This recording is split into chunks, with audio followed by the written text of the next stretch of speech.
Assalamu alaikum wa rahmatullahi wa barakatuh. Bienvenue à Zawadi avec notre cher Mohamed Amin qui est là pour vous donner des conseils, des orientations et un point de vue que vous ne trouverez pas ailleurs. Et si vous aimez la chaîne, n'hésitez pas à vous abonner, à liker et à partager. En tout cas, bienvenue pour cet nouvel épisode. Assalamu alaikum wa rahmatullahi wa barakatuh. Chers abonnés. Mohamed, assalamu alaikum wa rahmatullahi wa barakatuh. وعليكم السلام ورحمة الله وبركاته عبد Cher الرحمن. Cheikh. Cher عبد الرحمن. السلام عليكم ورحمة الله وبركاته. Mohamed, dans cette seconde partie, on va continuer sur ces questionnements et des anecdotes. Il y a un aspect souvent aussi qui n'est pas posé, mais quand il est découvert, ça peut gêner. C'est autour de combien tu gagnes. L'argent, l'aspect L'argent. financier, oui. Dire combien il gagne, ce n'est pas une obligation. Ibn al-Jawzi, rahimahullah, dans Saïd al-Khatir, il a dit trois choses, il faut que tu les caches. Il parle de façon générale par rapport au monde entier. Il dit ذهبك ومذهبك وذهابك. ذهبك يعني ton or. Il insinue ton argent. Madhabak, ton dogme, ta croyance. Il insinue face aux gens de la bid'a et ainsi de suite. Et aux gens qui peuvent te blâmer parce que tu suis le haqq. Et dhahabak, tes projets. Où est-ce que tu te diriges? Qu'est-ce que tu veux? Généralement, les gens, ils te jalousent et ils te créent des problèmes pour ces trois-là. T'es mon ami tant que t'es pauvre, dès que je vois que t'évolues, voilà, je commence à me parler dans ma tête. Ouais, t'as vu, il se prend pour qui? Ah, quand même, hein, il est. T'as le minimum, tu dis, ah, quand même, hein, il est quoi? Tu vois? Il est quoi? Ah, il est. T'as vu? Voilà, il a le rizqa, Allah, il lui donne, hein. Ouais, c'est pas moi, c'est Allah. Tu vois? Et donc, les gens, ils sont comme ça, tu vois. Et comme je t'avais dit l'autre fois, il y a des gens qui t'aiment beaucoup, et ils te disent, bah, mais eux-mêmes ils ne savent pas, ils te disent que je t'aime, moi, je te jure que je t'aime beaucoup, moi. Oui, tu m'aimes beaucoup, mais tu n'aimes pas que je sois plus que toi, meilleur que toi. Tu vois? Il y a beaucoup il y a même des membres de famille, il y a même des parents qui sont comme ça, des frères et des sœurs qui sont comme ça. Ils ne supporteraient pas que tu souffres. Non. Donc c'est pour ça qu'il sait qu'il t'aime. Mais aussi, ils ne supporteraient pas que tu sois meilleur que lui. Et c'est pour ça ils peuvent le revendiquer d'une certaine manière. Madhaba, qu'on a dit, quand tu es dans un village ou dans une ville où tout le monde est dans l'égarement, ensemble, ou pas, c'est-à-dire il y a plusieurs sectes, Oui. tu ne peux pas leur dévoiler dès le début quel est ton dogme. Parce que eux, ils voient en toi que tu es l'ennemi. Tu leur dis, je suis sur le minage de Salaf al-Salih, minhaj salafi, tu es la pire des créatures. Tu vois? Alors que c'est lui qui est dans toutes les erreurs. Et comme ils n'accèdent pas le ilm, ils n'ont pas de ilm, et tu ne peux pas parler avec eux. Et d'autres, le pire, c'est qu'ils sont arrogants et ils n'ont rien comme savoir. Et donc, ils vont te refuser. Hein, toute chose qu'on ignore. Au début, on est en mode refus face à elle, on est en mode lynchage face à elle. Et Dhahaba, qu'on a dit, tes objectifs. Et bien, pareil avec cette femme qui est étrangère, et elle aussi. Pour elle, il est étranger, donc il ne peut pas tout lui dire. Donc elle, qu'est-ce qu'il lui faut? Moi, je peux lui dire que moi, je pourrais vous garantir, Inch'Allah, une vie décente avec moi, je vous protégerai, je protégerai vos enfants et tout. Alhamdulillah, je sais qu'ici en France, par exemple, avec le loyer, avec le tout, par exemple, tout dépend des villes, des villages et tout, si c'est la campagne, si c'est une grande ville, si c'est une ville citadine ou pas. Voilà, genre par exemple, 2000 euros, c'est suffisant pour qu'on vive convenablement, alhamdoulilah et tout maintenant. Alhamdoulilah, moi, ça, je peux le garantir. Est-ce qu'il a besoin de rentrer dans les détails de son activité, ses propriétés, S'il sa veut, proposition? s'il veut. Mais s'il pense, elle lui a pas plu, ou sa famille lui a pas plu dès le début, ou dès le début, il est en train de faire le muqabala, mais dans sa tête, c'est bon, il est dans le refus. Il a vu des trucs qui lui ont pas plu. Il n'est pas obligé d'aborder le tout. Donc, par politesse, je vais continuer à parler avec toi, Mais moi, ça y est, Voilà. c'est déjà stop. Je La vais pas lui barrière dire est non, forte. finalement, on arrête là et tout. Ça, il y a des jeunes qui font ça. Finalement, c'est bon, on arrête parce que vous avez dit des choses qui m'ont pas plu. Non, il faut pas parler comme ça. C'est pas faisable. Et c'est pas hypocrite de ce terme. Mais ça se fait pas. Tu rentres chez des gens, des étrangers, ils vont te poser la table et vous allez discuter sérieusement et tout. Ce qui ne te plaît pas, tu le lui dis. Non. Supporte, assume, apprends à discuter avec les gens, laisse les choses parler. Mets-toi toi-même des limites parce que tu sais que tu ne veux pas te marier avec ce type d'homme ou avec ce type de femme. Mets-toi des limites. Donc là, elle veut creuser ici, mais toi, comme tu ne veux pas d'elle, tu vas pas la laisser rentrer. Tu lui dis, Inch'Allah, un autre jour, on en parlera et tout. Ou plutôt, j'aime pas parler de ça. Mais moi, je sais que ma femme, elle aura ceci, elle aura cela. Tu vois? Sans rentrer dans le détail. Voilà. Mais si tu penses que vous allez être ensemble, et toi, par exemple, tu es un millionnaire. Tu vois? Comme je t'avais dit déjà il y a un certain moment. Et j'ai eu, subhanallah, après 3-4 cas. Des gens qui sont avec millionnaires et d'autres qui ne sont pas millionnaires, mais ils sont très aisés. Ils m'ont dit, Mohamed, dans le podcast que tu avais cité, Wallah, là, subhanallah, t'as dit exactement ce que je pense. Est-ce que, donc, du coup, je continue à être comme ça? Je dis, continue. Ne dis jamais à ta prétendante, pas épouse, à ta prétendante et à sa famille ce que tu gagnes et ne viens pas avec tes belles voitures que tu as. Viens avec une voiture la plus modeste. Voilà. C'est une Clio. une manière de tester. Voilà. Parce que lui, il sait. Lui, il sait qui il est. Ouais. Le gars, il sait qu'il a 3-4 millions d'euros. L'autre, il sait qu'il a 30 millions d'euros. Il sait qu'il est multimillionnaire. Tu vois, il sait qu'il investit, il sait tout. Mais elle ne sait pas. Et elle, et son père, c'est un simple ouvrier qui touche maximum 1500-1600. Et elle ne travaille pas. Ou si elle travaille, ou si elle touche 1500, 1600, 1800, 2000, Allah yasahal.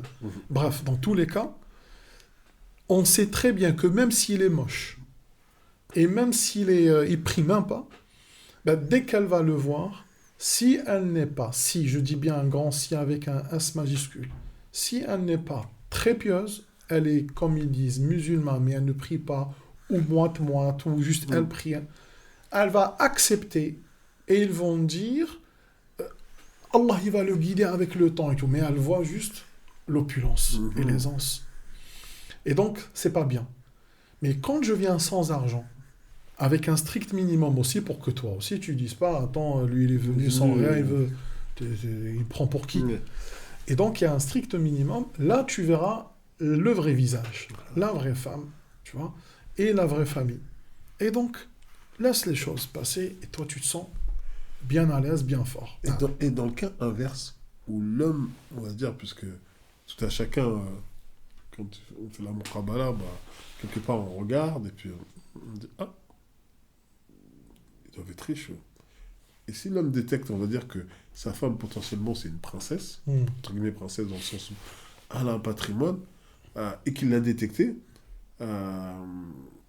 comment la femme doit se comporter? Dans le sens, parce que ça peut arriver, hein, quelqu'un qui se dit, bah bingo, là, je suis tombé sur la perle rare. Tu vois pourquoi il ne faut pas que je te fasse rentrer chez moi? Parce que tu dis le bingo. Tu dis le bingo. Ouais, j'ai compris. Bah, ça aussi, j'ai eu 2 cas comme ça. 2 cas où la femme, elle est très riche. Le gars, entre parenthèses, bon, ils sont tous les deux musulmans, mais lui, il était salafi. Sur le minhaj, comme on dit. Et ben, quand il a vu, voilà, il y a eu une forte attirance entre eux, mais lui, il était dans la misère. Tu vois? Il était dans la misère. Dès qu'il a vu, il a vu que c'est elle qui va le sauver. Et elle était millionnaire, multimillionnaire. Pas 1 million ou 2 ou 3, multimillionnaire. Et elle avait une entreprise avec ses frères et tout, dans la promotion immobilière. Et donc le gars, du jour au lendemain, déjà, il a eu un boulot. Il commençait à rouler en SUV. SUV, pas SUV Dacia, tu vois, SUV de 200 000 balles et tout. Et Et le gars, je vais te parler maintenant de moi, Wallah, moi le salam, il me le disait plus. Allah, quoi. Et j'ai cru à un certain moment que je fais partie de ces gens-là qui, juste ils ont ce was-was, quand les gens ils deviennent riches, Wallah, quand je te dis, il me le disait plus, il me le disait plus. Et quand il me voyait, il est obligé de me le dire, ah, ça va toi? Ça va bien? C'est toi. Ah ouais. Et toi? Ça va bien? Ah?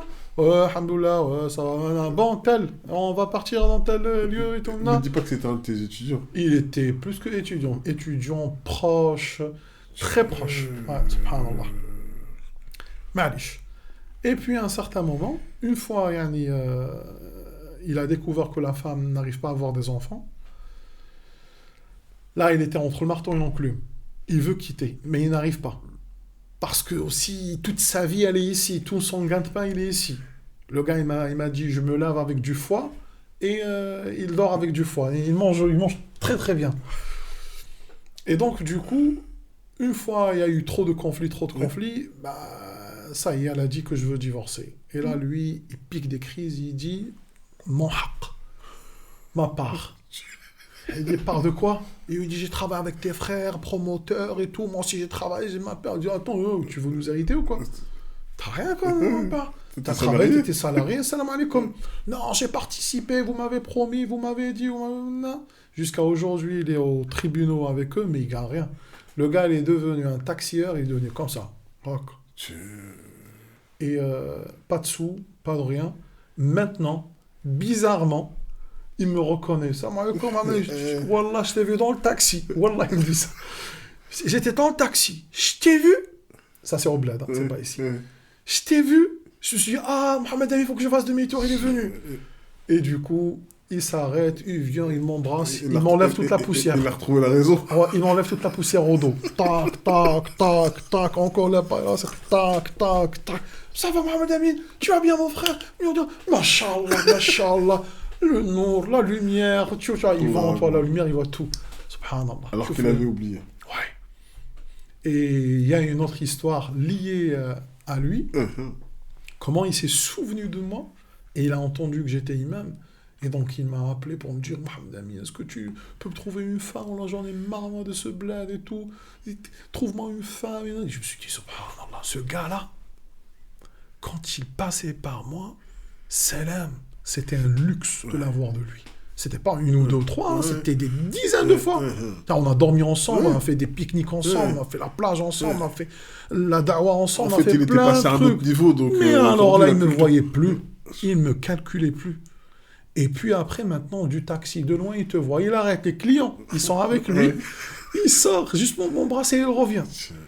Et puis il demande à ce qu'on lui trouve maintenant une épouse. Je dis, subhanallah, Allah, comment il rabaisse la personne, il la ramène jusqu'à toi. Et tout le temps, subhanallah, c'est comme ça. Et bien cette femme-là, parce qu'elle a dévoilé son patrimoine, que lui, il s'est accroché à elle. Donc là, c'est carrément le contraire. Ben, on lui dit à elle ce qu'on dit aux hommes. Elle n'est pas obligée de dévoiler son patrimoine. Beaucoup, elles ne sont pas belles, donc elles compensent ce manque par l'argent. Dès le début, dès qu'il rentre, elle commence à lui dire, donc moi, j'ai une villa au Maroc, en Angleterre, mon frère, je participe... Voilà, elle lui fait un hook, tu as su, voilà, tu as compris. Elle commence à lui exposer ses biens, pour que lui, il dise, ah ouais, bon, c'est vrai qu'elle n'est pas comme ça, mais quand même, il y a ça. Et donc, qu'elle ne soit pas étonnée si demain, il lui fait un sale coup. Toi-même, tu as misé sur ça. Toi-même, tu sais que tu l'as attiré avec ça. Tu vois? Donc, il ne faut jamais mettre l'argent en premier. Jamais, jamais, jamais. Non. En tout cas, vous l'avez dit, hein, cet épisode spécial Muqabala avec ces questions clivantes, gênantes, questions à poser, pas poser, mais on va en poser une dernière, une toute dernière. Parce que là, je suis sûr que...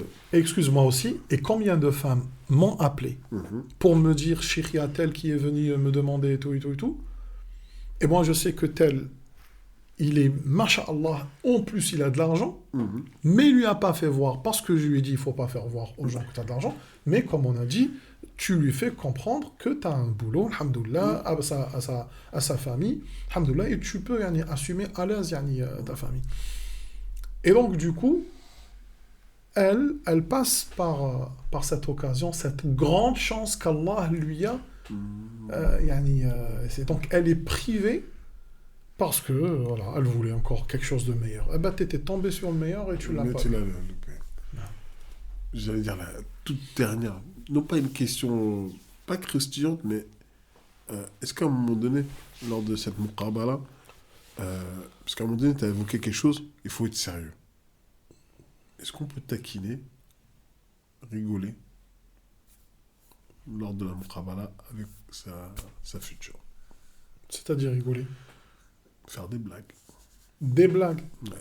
Oh, une petite quelque chose comme ça Attention, comprenez-moi bien, hein. Je suis pas en train de dire que tu as le droit de faire les blagues. Toi, tu parles de façon non scientifique, même si ici on n'est pas dans scientifique, même si tout découle de la sunna du professeur sallam.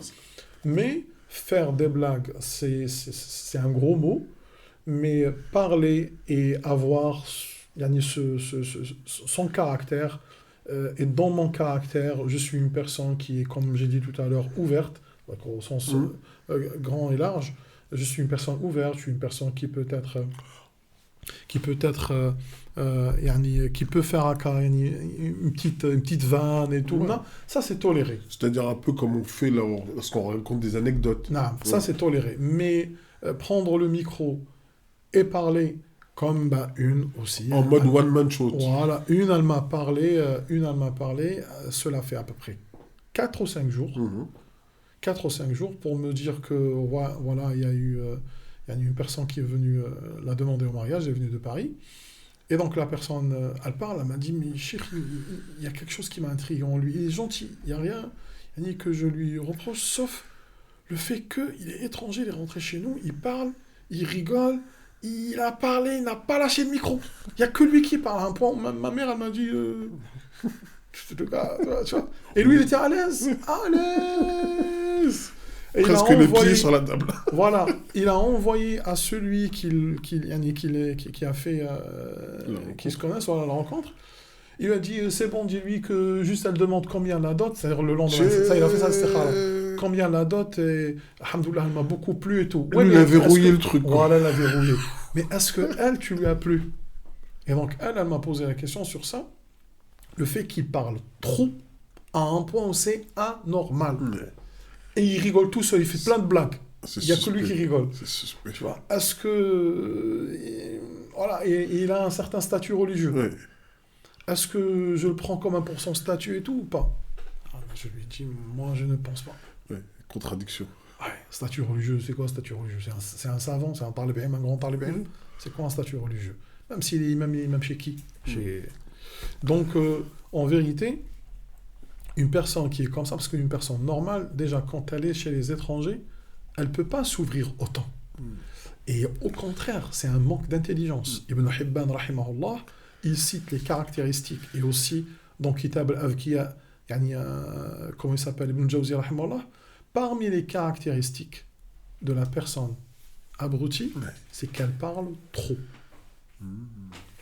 Parmi les caractéristiques d'une personne abrutie, c'est qu'elle rigole pour rien. Tu vois? Et donc, ceci prouve qui elle est. Aujourd'hui, avec des étrangers, elle est comme ça. Demain, je vais partir, moi et mon époux, chez d'autres gens aussi, il va commencer à faire la même chose. Si je lui parle du tais-toi, je suis moi l'homme. C'est pas normal. Une chose importante, et Jamel, tu nous diras, parce qu'on a été amené, on va dire, à assister à des muqabala. Ça y est, la séance de muqabala, elle est terminée. Le débriefing. Comment se passe le débriefing? Après la muqabala, Ouais. on dit, Inch'Allah, tout est avec le destin d'Allah subhanahu wa ta'ala. C'est comme ça qu'on fait traditionnellement parlant. Voilà. Inch'Allah, donc s'il est décidé, il dit, je reviendrai vers vous. Et si il n'est pas décidé, il dit, Inch'Allah, kul shay avec le maktoub, Même elles, les femmes, elles savent parler comme ça. Ouais. Quand je dis les femmes, il y a les mamans. Mm. Inch'Allah, tout est avec le destin. Bi'idhnillah. Mm. Là où il y a le bien, Allah il le ramène. Nous, on dit jamais non à Allah. Attends. Mm. Parce que là, il y a des subtilités, là. Mm. Il y a des subtilités, parce que Jamel, il m'a appris des subtilités. Mm. Comme on dit, viens prendre le thé, alors que le thé, il est servi, Mm. ça veut dire que c'est mort. Est-ce que dans ces manières, des fois, de dire au revoir, ou... oui, enfin, est-ce qu'on doit aussi lire... Bon, bah, je pense que là... Oui, tout dépend des ethnies. Ouais, Tout dépend des régions. ouais. Il y en a ceux qui se comprennent entre eux, mais de façon générale, comme j'ai dit, c'est quand on dit que tout est avec le destin d'Allah, Mhm. généralement, ça veut dire que on va y réfléchir ou c'est non. Mm. Tu vois? Et quand on voit, quand il dit ou elle dit tout est avec le destin d'Allah, Inch'Allah, d'ici une semaine, on reviendra vers vous, ça veut dire qu'il y a de fortes chances à ce qu'on se marie. Mhm. S'il dit tout est avec le destin d'Allah, et il ne dit pas d'ici une semaine ou 2 jours ou 2 semaines, on reviendra vers vous, ça veut dire qu'il y a de fortes chances qu'on ne sera pas ensemble. Et en termes de communication, Et ouais. il se peut qu'on remette rien en cause par rapport à toi. Toi la fille ou toi le garçon. Mais qu'est-ce qu'il y a? Il se peut qu'il y ait une autre muqabala qu'il veut faire. Mm. Il a en vue une autre.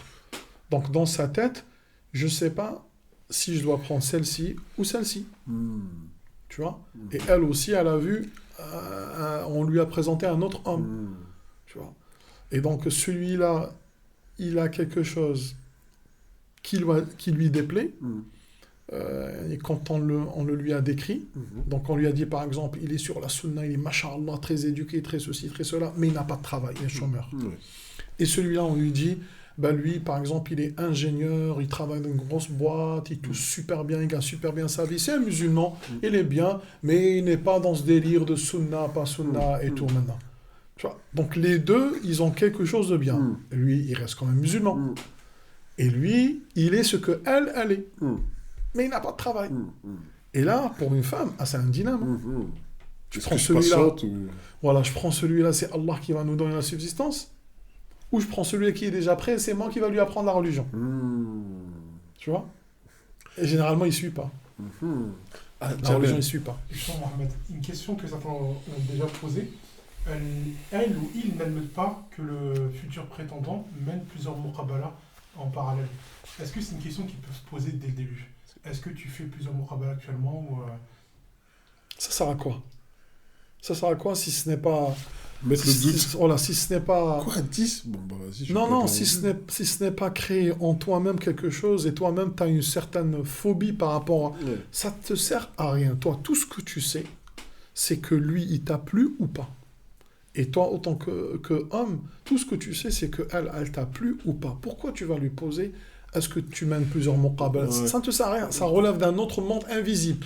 C'est comme si tu lui demandais est-ce que si moi je m'énerve un jour, tu risques de divorcer avec moi?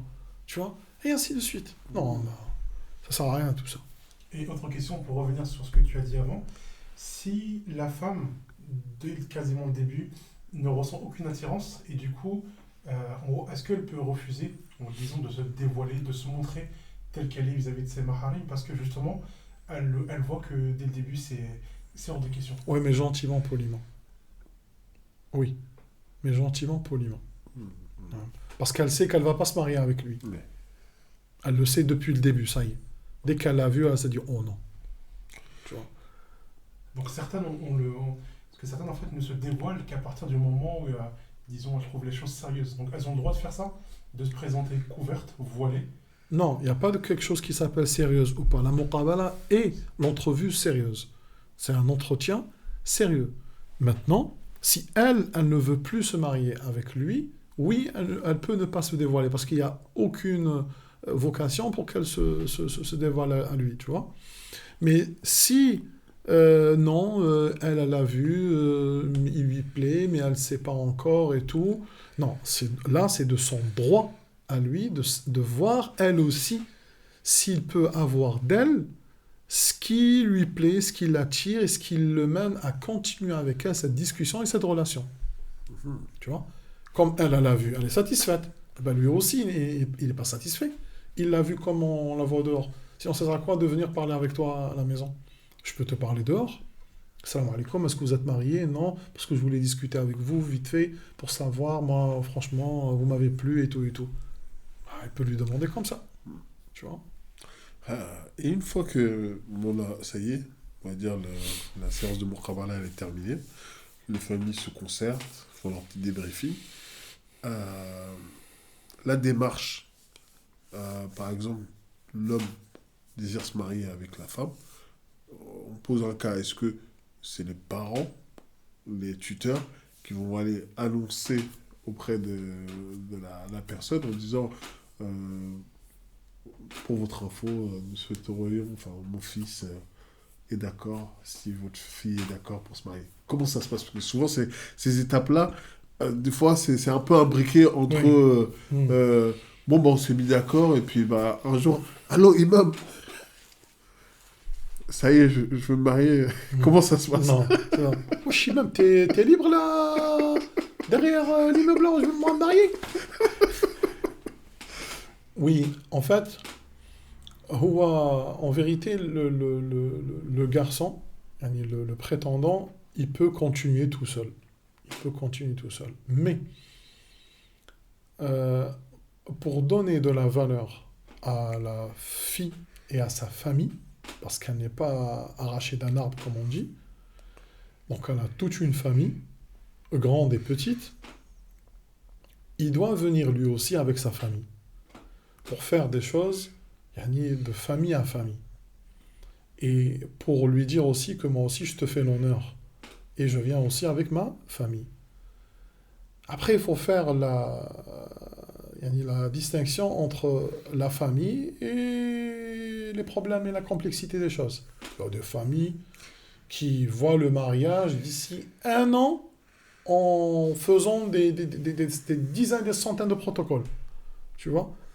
Il faut ceci, il faut cela, mais nous, chez nous, c'est comme ça. La mallette. Voilà. Non. Par exemple, toi, ta famille, elle vient, et ta mère, c'est une matriarche. Et elle aussi, c'est une matriarche. Wow. Et elle dit, tu sais, nous, et vous, vous êtes des Sénégalais de telle tribu, et eux, c'est de telle tribu. Et là, il y a déjà des caractères qui sont pas normaux dans le sens où elle dit, tu sais, nous, chez nous, on fait ça, on fait ça, on fait ça. L'autre, elle dit, ah, ça, je le sais, elle tourne comme ça son visage. Mais chez nous, on fait ça, on fait ça, on fait ça. Et puis c'est nous qui faisons le repas. Hein. Voilà. Mais là, c'est qui parle là? Là, c'est les deux prétendants? Non, c'est les familles. Et là, ils sont en train de compliquer la vie au couple. Et là, l'autre, elle va lui répondre, l'autre, elle va répondre, le père, il va ceci, la mère... Bref, il y aura tout un schmilblick, et la fille, elle dira, écoute, la femme, elle dira, la maman, moi, je voudrais pas que tu te maries avec cette fille, hein. Elle m'a pas plu. Sa mère, t'as vu comment elle m'a parlé et tout, là. Tu vois, on rentre dans des débats où, en vérité, c'est des égaux. Donc, la famille, c'est bien de la ramener pour faire voir que vous valez chez moi, et chez nous, ou pour moi. Et ce n'est pas bien aussi quand ils compliquent la vie. Parce qu'en vérité, pourquoi ils ont compliqué la vie toutes les deux ou tous les deux? C'est parce que, encore une fois, ils n'ont pas mis la religion en avant. Et c'est pour ça que généralement, les mamas, elles ne sont pas si religieuses que cela. Oui, elle a fait le hajj, elle fait pèlerinage, elle donne de l'argent et tout, mais ils n'ont pas de savoir, tu vois. Et donc, elles risquent de gâcher la vie de leurs enfants qui, aujourd'hui, ils ont 30 ans et 40 ans et 35 ans et 40 et quelques peut-être même, tu vois. Ça, c'est pas normal. Mais quand le garçon il veut se marier, il est très simple dans son approche. Le professeur Samir a dit ça, Allah il a dit ça, moi je me marie, comme ci, comme ça, vite fait, tu vois. Et la fille aussi, comme on a dit, lui donne de l'honneur, mais que ça soit maintenant elle ou lui, ce n'est pas parce qu'on veut éviter ces problèmes des matriarches que nous-mêmes nous allons prendre maintenant le téléphone, alors que j'ai 19 ans ou 20 ans, ou 18 ans, ou 17 ans, ou 16 ans, ou 15 ans, j'ai eu 14 ans. 14 ans, j'ai eu un couple de 14 ans. Tu vois, ils sortent ensemble, ils sont dans le haram, comme on dit, et donc on voudrait faire le halal shir. Tu vois, même ça va, c'est petit. Je lui dis, mais quel âge as-tu, ma fille? Elle me dit, j'ai 14 ans. Mais alhamdoulilah, je comprends tout, je suis mature et tout. 14 ans. Subhanallah. Elle a préparé à l'époque, on parlait de Il y en a, ils vont rigoler. Parler des DVD, de... Comment on appelle ça, le Blu-ray? Enfin, c'est-à-dire, elle a préparé la disquette. Je suis mature, 14 ans, elle était avec un jeune aussi de 14 ans ou 15 ans et qui est sans papier. Ouais. Donc il est sous la tutelle de, je sais pas comment on appelle ça à la France, je sais pas ça. Voilà. Et voilà, ils se sont connus, donc voilà. Ils se sont aimés et tout. Donc, religieusement parlant, oui, il faut leur trouver une solution pour qu'ils ne soient pas dans le haram, parce que qu'on le veuille ou pas, ils sont dans le haram. Mais réellement parlant, socialement parlant, non, ils sont tous les deux immatures. Tu vois? Donc, mais c'est pas à l'imam de prendre leurs responsabilités. Ils sont immatures, mais c'est eux, chez Allah subhanahu wa ta'ala, qui assumeront. Et puis, surtout, c'est leur famille. Ils ne viennent pas d'un mur. Ils viennent d'une famille. C'est à leur famille de prendre soin d'eux. Ça, c'est d'un côté. Donc, je t'ai dit, c'est pas à eux aussi d'appeler l'imam et lui dire, voilà, je voudrais me marier et tout, et tout, et tout. Pourquoi? Parce que déjà, quand ils parlent comme ça, aussi, ils ne donnent pas de la valeur à l'imam. Et l'imam, il ne va pas leur donner de la valeur. C'est qui ce jeune-là qui m'appelle pour se marier? Il n'a pas de père, lui. Voilà, il n'a pas de père, il n'a pas... Le sujet du mariage, c'est un sujet qui est tout le temps traité au sein de la famille. Et le papa, il est d'accord, il n'est pas d'accord, la maman, elle est d'accord, elle n'est pas d'accord, ils veulent ceci, ils veulent cela. C'est des choses de grands. Et comme on sait qu'il y a de l'argent, un appartement, un travail, beaucoup de choses qui sont mises en avant, donc il y a un investissement. Donc c'est les parents qui savent tout ça. Et là, tu te poses toi la question, tu dis, comment ça se fait que ce garçon ou cette fille, elle m'a appelé, il est où son père? Et là, tu comprends qu'il y a une des deux. Ou son père ne sait pas, ou ils savent, mais il fait les choses dans leur dos, alors que le père, il est en train de voir avec son imam, et ça m'est arrivé. On m'invite finalement, pour faire... c'est réglé. Hein, quoi ouais, on m'invite pour faire la Aqd al-Qiran, ce qu'ils appellent Fatha. Et voilà, dans une grande maison et tout, on rentre et tout, et le beau-père, il sort comme ça de la douche. Qu'est-ce qu'on va être là et tout, attends. Je vous jure, Allah, j'étais gêné. C'est quoi ces Arabes? Wallah, j'avais le mort de rire. Wallah, c'était dans une situation... Pour peu que tu le connaisses. Wallah, je me suis senti, mais vraiment, un clown. Et pourtant, je ne suis pas parti avec des jeunes. Hein. C'était le beau-père, le futur beau-père. J'étais gêné. Il me dit, mettez-vous là-bas. Telle personne. Il appelle son fils. Fais-le rentrer là. Lui-même, il s'arrête pas. Moi, je ne pensais pas que c'était là. Mais non, je vais vous dire, moi, j'ai appelé l'imam, tel fils de tel. Et il va venir, moi je les ai invités, et tout. Il y avait du circuit parallèle. Attends, il te regarde même pas toi, il parle qu'au beau-père. Genre, toi, tu m'as ramené ton clou, ton mon pichou, là. Tiens, moi, ça y est, j'ai parlé avec les hommes et tout, maintenant. Et l'autre, il est gêné, il me fait comme ça. Oui, mais tu m'as dit, ramène un imam. Ouais, je t'ai dit, mais ça fait longtemps, mais après, tu m'as pas répondu, moi, j'ai ramené et tout. Bref, moi, je suis que comme ça, en train de regarder. Je me dis, Amin. Si la prochaine fois, tu décroches, ou tu parles, ou tu donnes de la valeur à qui que ce soit, il te dit je marie et tu ne lui poses pas ces questions-là que je vais te citer, t'es pas un homme. J'étais extrêmement gêné, je me suis senti comme ça. Genre limite, s'il te plaît, laisse-moi te faire le mariage. Et subhanallah, on a fait un acte de mariage avec des coups de pied. Avec des coups de pied. Genre, tu le fais, tu as envie de sortir, et lui, il a envie qu'on fasse limite un mariage fictif. Tu vois? Parce que ça, c'est celui des gamins, mais celui des grands, sachant que je les connais, l'imam qui allait venir. Ouais. C'est un imam catastrophique. Oh là là là. Mais il est venu avec la délégation. Tu vois? Protocole. Barbe blanche. Tu vois?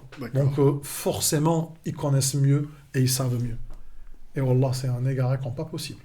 De chez égaré. Bon, en tout cas, ce qu'il faut comprendre, c'est que... Et un jour, il m'a invité, peut-être que ça vous le savez, il nous a invités, donc le mariage, donc la fille, elle est derrière dans la cuisine, voilà, mangez. Il nous a déposé un truc de chips et macarons, je sais pas quoi.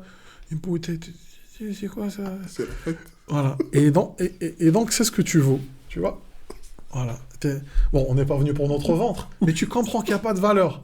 Que genre, je lui mets 2 chaussons, dans chaque chausson, chaque petit soulier, il y a 2-3 chips et 2 bretzels. Et Même pas le couscous, quoi. je pense que vous étiez avec moi, non? On en fait beaucoup. Et puis le gars, ça on a fini vite fait, c'est bon. Laissez-moi maintenant avec C'était un pique-nique. Voilà. Un jour aussi, il nous a invités, que de cheval bizarre, le visage bizarre. Il m'a fait rentrer dans la chambre d'une certaine fille ou de sa belle-fille, je sais pas quoi. Bref, que des photos de Marilyn Monroe.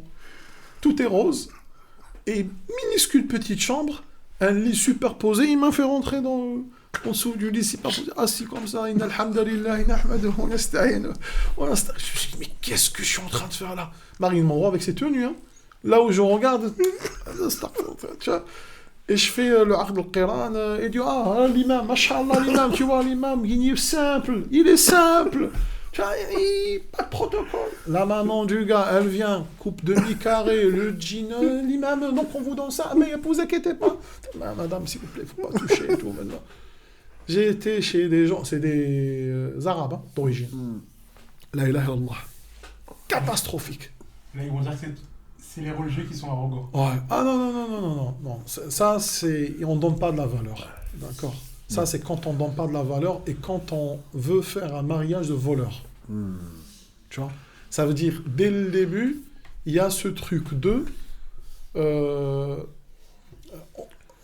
il se peut qu'ils divorcent. On veut juste les mettre comme ça ensemble, ils vont finir leurs études et tout maintenant. Et donc, ils vont pas partir à la mairie, ils vont pas partir ceci, ils vont pas partir cela. Et donc, ouais, mais c'est qui l'imam qui va accepter? Ah ouais, on va partir chez tel. L'imam tel, il vient avec une cape, une deuxième cape, une troisième cape, une chéchia sur une chéchia sur une chéchia. Donc, il dégage la prestance, même s'il est nul en termes de savoir. Il sait parler, il a ni ilm, ni il parle leur français. Voilà. Et ben, comme il regarde comme ça, et t'habites où? Et c'est qui ton père? Rappelle-moi ton père. Ah, c'est pas celui qui a la boutique de tel maintenant. C'est pas lui qui a le supermarché qui est là. Il avait une Mercedes. Ils sont comme ça. Pourquoi je la vois plus comme avant? Ah, il a réparé. C'est pas comme la mienne, parce que la mienne... dis-lui, il a mon numéro de téléphone. Dis-lui qu'il m'appelle. Et donc là, le protocole, il y a plusieurs barrières. Donc du coup, moi qui ne veux pas payer l'imam, parce qu'eux, ils demandent de l'argent, tu vois. Il y a un qui dit, s'il n'y a pas 150 € sur la table, je ne viens pas. Je fais pas le mariage. Et vous me récupérez, vous me donnez à manger, et vous me redéposez. Donc voilà. Et donc, ils disent qu'on va partir chez un imam cool, cool Abdul. Donc, ils partiront chez un jeune. Ce jeune-là qui se la joue, genre, c'est moi qui va sauver le monde. Donc, c'est qui? C'est la Salafi. C'est Mohamed Amin. Donc, t'inquiète, on va vite fait la voir. On va lui faire des éloges. Mohamed Amin, toi, machallah, tu continues toujours à faire les prêches là-bas? Depuis que t'es parti, ça, ce n'est plus comme avant. Hein. Ah, ça y est, hein, tout le monde le dit. Hein. Lui, c'était un bonhomme. Toi, tu sais. Mais wallah, tu dis juste entre toi et Allah, il y a juste ce truc de, on va pas les laisser dans le zina. Je sais que c'est des fornicateurs. On va essayer de gérer la chose. Sachant qu'on leur pose des questions. Est-ce qu'ils se sont repentis? Est-ce qu'ils se sont détachés? Est-ce qu'ils ont fait la période de viduité? Et ainsi de suite. Et puis, je te dis, on est mariés. Donc toi, on t'appelle. Si la fille, elle t'appelle, ou le garçon jeune, il t'appelle, c'est pour ne pas te payer. Ils vont se la jouer, genre, ils comprennent rien. Et 2, c'est pour ne rien dépenser. Et 3, des fois, ils veulent fuguer ou ils veulent fuir la famille et fuir toutes les responsabilités. Voilà la réalité des choses. Donc, le mariage, non, c'est les familles. C'était riche, c'était intense, c'était clivant et avec des anecdotes. En tout cas, si vous avez apprécié, si vous avez aimé, si vous avez été curieux et si vous voulez continuer, n'hésitez pas à vous abonner, à partager, à liker et comme on vous le dit, vous avez le shir qui est disponible pour toutes questions spécifiques. Et je répète, je répète et je répète, s'il vous plaît, ne m'envoyez pas des messages écrits. Ça me fait trop de lecture. Surtout quand vous voulez vous plaindre et vous rentrez dans les détails. J'ai très mal aux yeux. Je n'arrive plus à lire les... Wallah, je vois plus que le double. Et ça me fait mal yani, au nerf. Je vais rentrer maintenant dans les détails. Ça me fait mal yani, au nerf de mes yeux. Et puis, comme il n'y a pas que vous, il y a plusieurs qui me posent la question. Au même moment, ça me fait trop.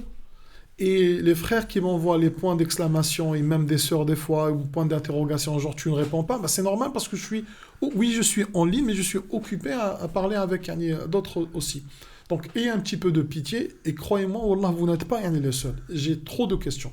Ça, c'est d'un côté. De l'autre côté, comme yani, vous voyez aujourd'hui, on a yani, un site et tout, passez par le site. Si tu sais que ce n'est pas juste une question, tu vas me poser, oui, mais s'il m'a fait ça, oui, mais s'il me fait ceci, oui, mais fait... Là, on est carrément dans, comment on appelle ça, dans un entretien.